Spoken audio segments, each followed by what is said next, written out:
Hello students. आज हमें पढ़ना है मैक्सवेल्स कर्व और रियल गैस का बिहेवियर। ये दो चीज़ें हमें देखनी है आज के लेक्चर में।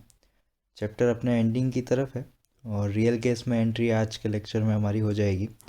तो जैसा कि आप देख रहे हैं मैक्सवेल्स कर्व आपके सामने है, जो कि फ्रैक्शन ऑफ मॉलिक्यूल्स और जो मॉलिकुलर स्पीड्स होती है जो लास्ट लेक्चर में हमने पढ़ी थी, V M P, V average and V R M S.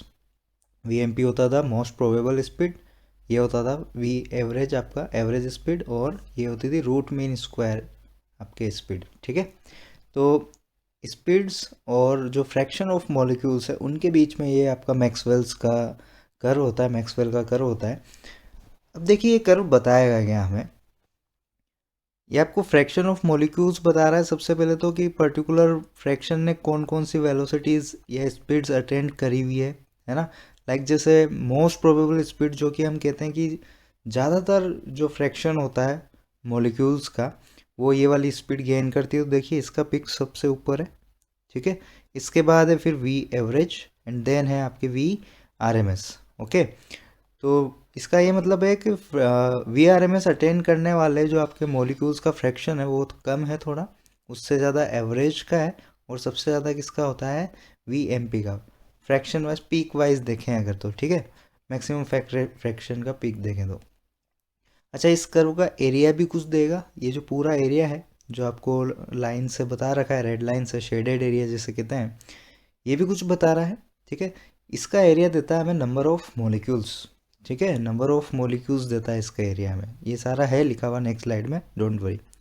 Okay, तो एक तो हमें इससे पता चला कि मैक्सिमम फ्रैक्शन ऑफ मॉलिक्यूल्स कौन सी स्पीड गेन कर रहे हैं, मोस्ट प्रोबेबल स्पीड गेन कर रहे हैं, ठीक है।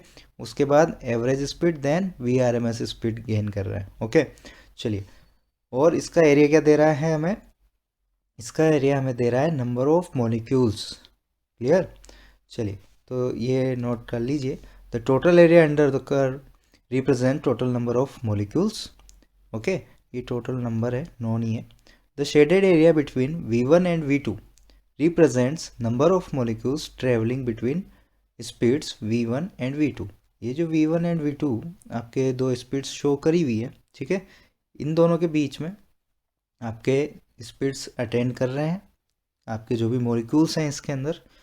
और एक बात, एक और चीज़ यहाँ से ऑब्जर्व होती है कि वो फ्रैक्शन जिनकी स्पीड बहुत कम है ना, वो भी काफ़ी कम है फ्रैक्शन, और हाई स्पीड वाला फ्रैक्शन भी कम है, लो स्पीड वाला फ्रैक्शन भी काफ़ी कम है, almost zero, tending to zero है। ये हमेशा ध्यान रखना, ठीक है। जैसे क्लास में होता है अपने, बिल्कुल जीरो मार्क्स लाने वाले भी कम स्टूडेंट्स होते हैं, और बिल्कुल 100 आउट ऑफ 100 लाने वाले भी स्टूडेंट्स कम ही होते हैं। ज़्यादातर यहाँ पर लाई करते हैं स्टूडेंट्स भी मार्क्स के मामले में। बस ऐसा ही यहाँ पे भी है कुछ स्पीड के मामले में। ओके, इस तरीके से याद रख सकते हो रिलेट करके आप लोग। तो दो चीज़ें हुई, total area under the curve represent total number of molecules, और the shaded area between v1 and v2 represent number of molecule travelling between speeds v1 and v2। कल हमने फॉर्मूले देखे थे इनके, एवरेज स्पीड के, वी आर एम एस के और वी एम पी के, जो कि कुछ इस तरीके से थे हमारे। इसमें आर जो होता है हमारा 8.314 हम डालते हैं, और एम आपका मोलर मास होता है। इसमें के वाला अगर यूज़ करते हो तो पर्टिकुलर एक मॉलिक्यूल के लिए वो स्पीड होती है। अच्छा, इस रेशियो को अगर सिंप्लीफाई करें हम तो ये हमें रेशियो मिलेगा, मतलब वी आर एम एस का पार्ट सबसे ज़्यादा है फ्रैक्शन वाइज, ठीक है, फिर वी एवरेज का, फिर वी एम पी का। ये इनका पर्टिकुलर रेशियो है, इनका इस ग्राफ से कोई लेना देना नहीं है।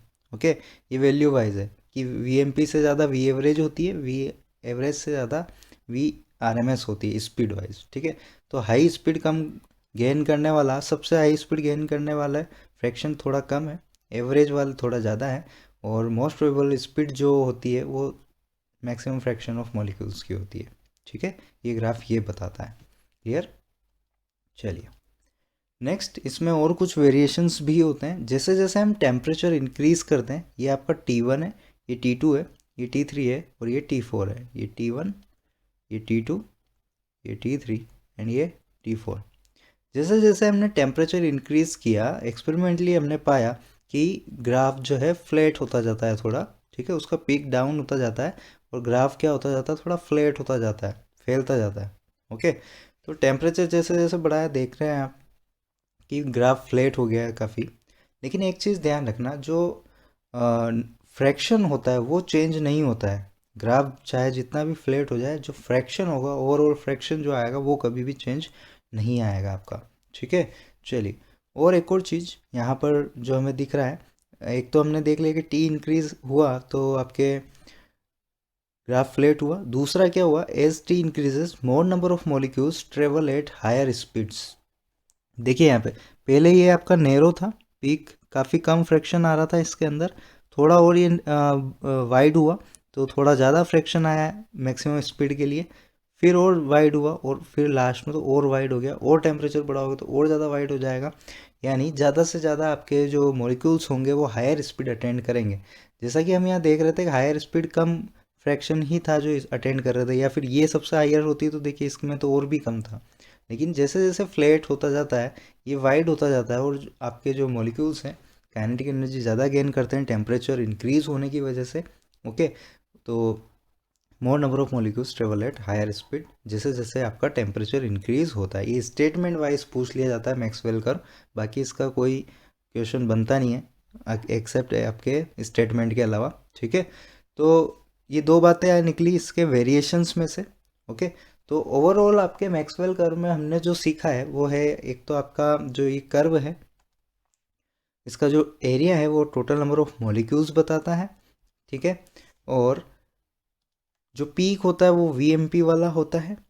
ठीक, उसके बाद V average, then V R M S होती है, और जैसे जैसे हम टेम्परेचर इंक्रीज करते हैं तो more number of molecules travel करना स्टार्ट कर देते हैं हायर स्पीड पे। ठीक है, और ग्राफ फ्लैट होता जाता है आपका। इतना ही है इस मैक्सवेल कर्व में आपके सिलेबस में।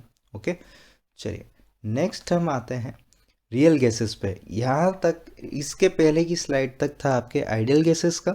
ठीक है, अब हमारा स्टार्ट होता है रियल गैसेस वाला पोर्शन, जो कि सेकंड पार्ट है इस चैप्टर का। आपको शीट भी उसी पार्ट में मिलेगी, आपकी वर्कशीट। ठीक है, और एटलीस्ट आपको एक्सरसाइज 1 अटेम्प्ट करनी है, अगर ज़्यादा नहीं हो पाती, क्योंकि उसमें कुछ क्वेश्चंस अच्छे लेवल के भी डले हुए हैं, आप उसको डिफ़िकल्ट पाएंगे, लेकिन एक्सरसाइज 1 एटलीस्ट सोल्व करनी ही करनी है अभी के लिए। ठीक है, नेक्स्ट आते हैं रियल गैसेस पे। रियल गैसेस का बिहेवियर कैसा होता है, आइडियल गैसेस का तो हमने देख लिया।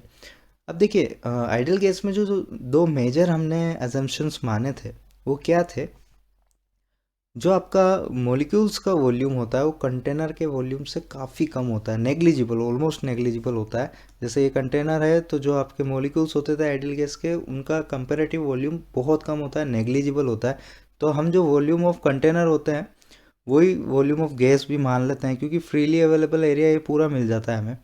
ठीक है, नेक्स्ट दूसरा जो एजम्पशन हमने माना था आइडियल गैस के लिए, वो क्या माना था कि कोई इंटरमोलिकुलर अट्रैक्शन भी उनके बीच में नहीं होता है, और अट्रैक्शन नहीं होता तो उनको कभी भी लिक्विफाई नहीं किया जा सकता, चाहे इन्फाइनाइटली आप उसको कंप्रेस कर दें, कभी भी वो लिक्विफाई नहीं होगी, क्योंकि लिक्विफाई होने के लिए मॉलिक्यूल्स का आपस में पास पास आना ज़रूरी है, और अट्रैक्शन नहीं होगा, इंटरेक्शन बीच में उनके अगर नहीं होगा तो वो पास में कभी भी नहीं आएंगे।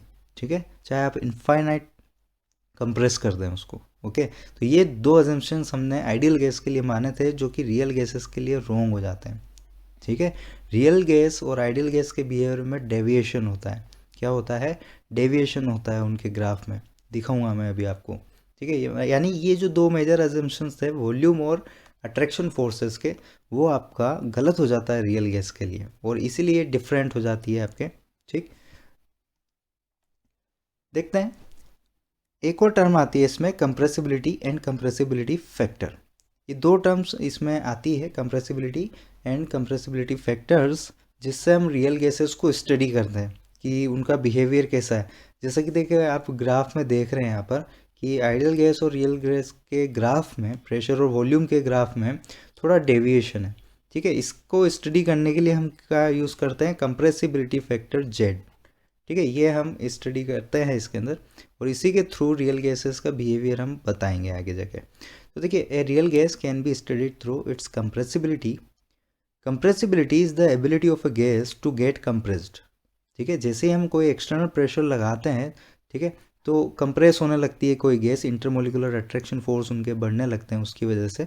ठीक है, तो एक्सटर्नल प्रेशर जैसे अप्लाई करते हैं तो वो गैस आपकी कंप्रेस होने लगती है। इसी एबिलिटी को कंप्रेसिबिलिटी बोलते हैं। It's compressibility can be compared to that of an ideal gas which has constant compressibility under all conditions। देखिए आइडियल गैस में तो आपके कितना भी कंप्रेस कर लो, ठीक है, वो हमेशा वही कांस्टेंट कंप्रेसिबिलिटी रहेगी, वो कभी भी लिक्विफाई नहीं होगी। ओके, इसलिए हम कंपेयर करते हैं इसको किसके साथ, आइडियल गैस के साथ। अब देखिए कंप्रेसिबिलिटी फैक्टर कैसे डिफाइन किया जाएगा, V M upon V ideal. जो आपका रियल गैस का वॉल्यूम है वो, ठीक है, और आइडियल गैस का जो वॉल्यूम है वो। आइडियल गैस के रिस्पेक्ट में आपके रियल गैस के वॉल्यूम को जब कंपेयर करते हैं तो वो वैल्यू देता है हमें कंप्रेसिबिलिटी फैक्टर, जिसको हम जेड से रिप्रेजेंट करते हैं। ये जेड बड़े काम का है रियल गैसेस में, ध्यान रखिएगा इसका, रियल अपॉन आइडियल। इसी को अगर मैं प्रेशर से ऊपर नीचे मल्टीप्लाई कर दूँ अगर, तो देखिए जेड इक्वल टू क्या आ जाएगा मेरे पास, P V M upon P V M, ये रियल के लिए आएगा, जबकि ये वाला आइडियल के लिए आएगा। और देखिए आइडियल में हम पी वी को क्या लिख सकते हैं, एन आर टी, तो जेड इज इक्वल टू क्या आ जाएगा, P V upon N R T. ठीक है, इस तरीके से भी लिखा हुआ आ सकता है जेड आपका। और अगर 1 मोल के लिए लिखें तो जेड क्या हो जाएगा, P V by R T. ये किसके लिए होगा, 1 मोल के लिए होगा। क्लियर। तो इस तरीके से डिफरेंट डिफरेंट वे में हम इसे लिख सकते हैं, लेकिन इसकी स्टार्टिंग यहाँ से होती है। ठीक, अब ये डेविएशन समझते कि क्यों यहाँ पर देखिए आप हायर प्रेशर्स पे तो आइडियल गैस का वॉल्यूम कम है, रियल गैस का ज़्यादा है, ठीक है, और फिर जैसे जैसे नीचे आए तो एक आइडियल और रियल का एक जैसा हो गया, ठीक है, क्रॉस हो गया, फिर थोड़ा और उनमें डेविएशन वापस आने लग गया। तो एक एक करके इसको समझते हैं जेड के अलग अलग बिहेवियर। जब बहुत ही कम प्रेशर होता है, at very low pressure conditions, ठीक है, बहुत ही कम प्रेशर जब होता है आपके, तो उस टाइम क्या होता है, कोई इंटरेक्शन नहीं होता है। Volume of real gas shall be equal to ideal gas. उस केस में क्या होता है, volume of real gas and ideal gas आपका इक्वल आता है जब प्रेशर आपके काफ़ी कम होता है। ठीक, तो ऐसे केस में क्या होता है, आपका दोनों जो वॉल्यूम है, रियल गैस वाला और आइडियल गैस वाला इक्वल हो जाते हैं।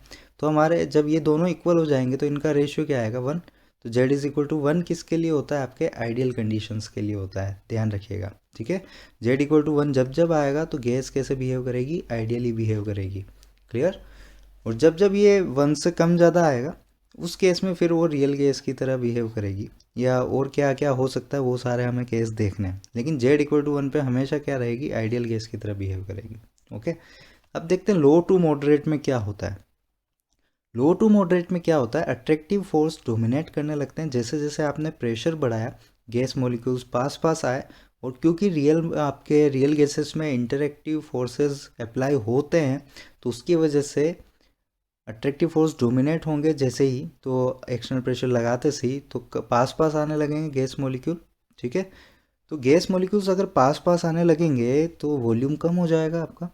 ओके, वॉल्यूम कम हो जाएगा तो रियल गैस का वॉल्यूम कम आ जाएगा आइडियल गैस के कंपेयर में, क्योंकि आपके कंप्रेस हो गई है गैसेस उस वजह से। ठीक, कंप्रेस हो गई तो V real upon V ideal जैसे ही आप करोगे तो डेनोमिनेटर बढ़ जाएगा। डेनोमिनेटर जब जब बढ़ता है तो वैल्यू 1 से कम मिलती है हमको, तो जेड की वैल्यू क्या मिलेगी इस केस में, जेड इज लेस देन 1। और जब जब जेड लेस देन 1 होगा अट्रैक्टिव फोर्सेस डोमिनेट करेंगे आपके, और अट्रैक्टिव फोर्सेस डोमिनेट करते हैं तो लिक्विफिकेशन क्या हो जाता है हमारा, आसान होता है।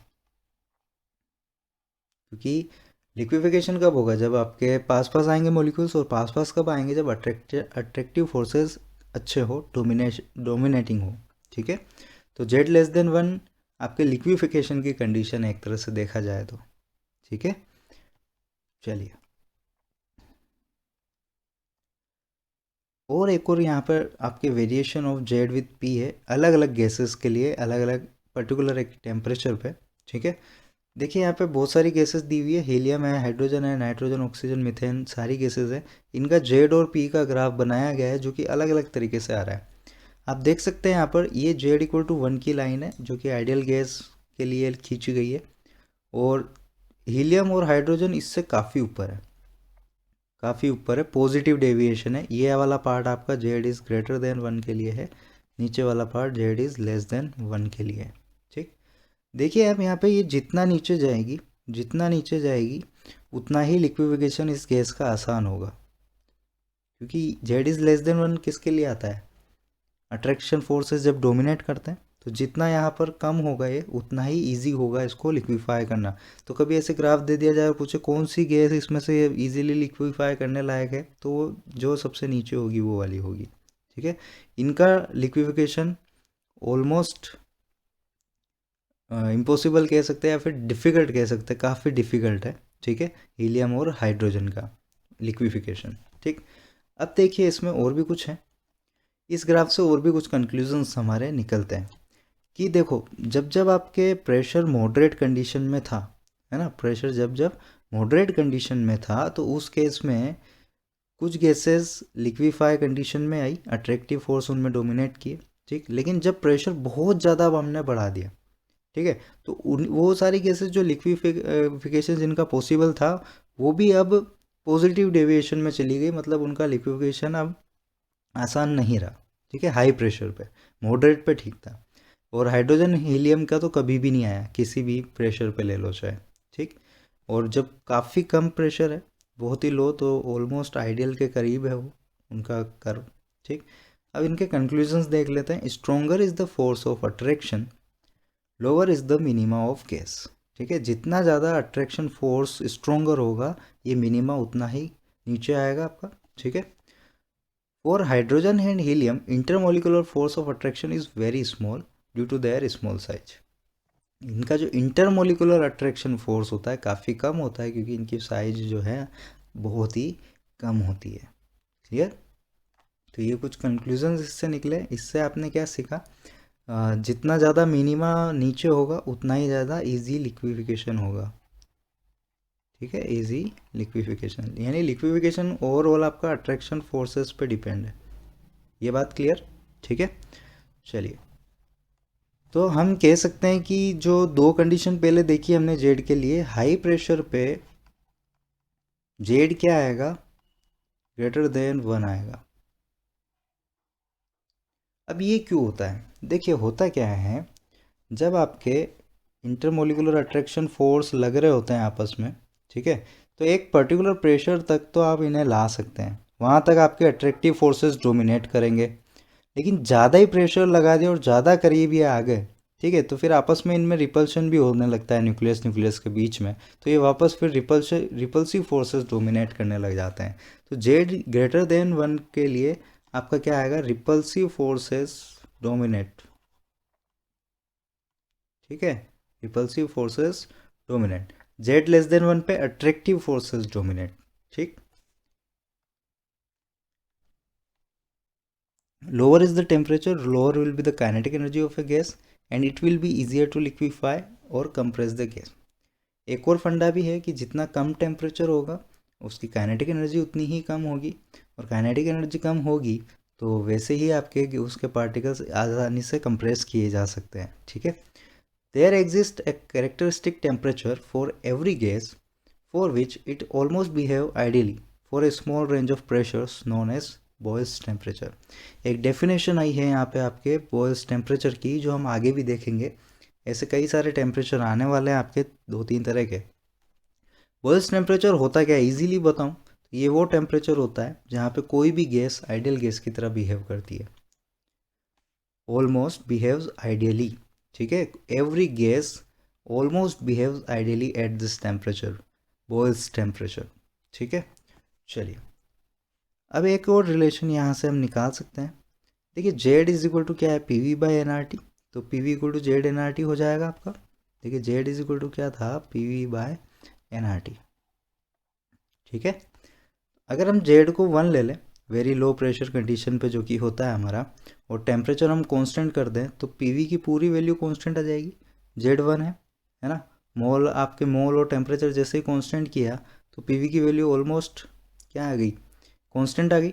तो ये क्या हो जाता है, एक तरह से बॉयल्स लॉ का वेरिफिकेशन भी हो जाता है आपका यहाँ से। ठीक है, तो इस तरीके से भी वेरीफाई कर सकते हैं वो सारे लॉज जो हमने स्टार्टिंग में पढ़े थे इस चैप्टर के। तो ये था आज का लेक्चर हमारा। जिसमें हमने देखा एक तो मैक्सवेल्स कर्व देखा। दूसरा हमने देखा रियल गैसेस का बिहेवियर।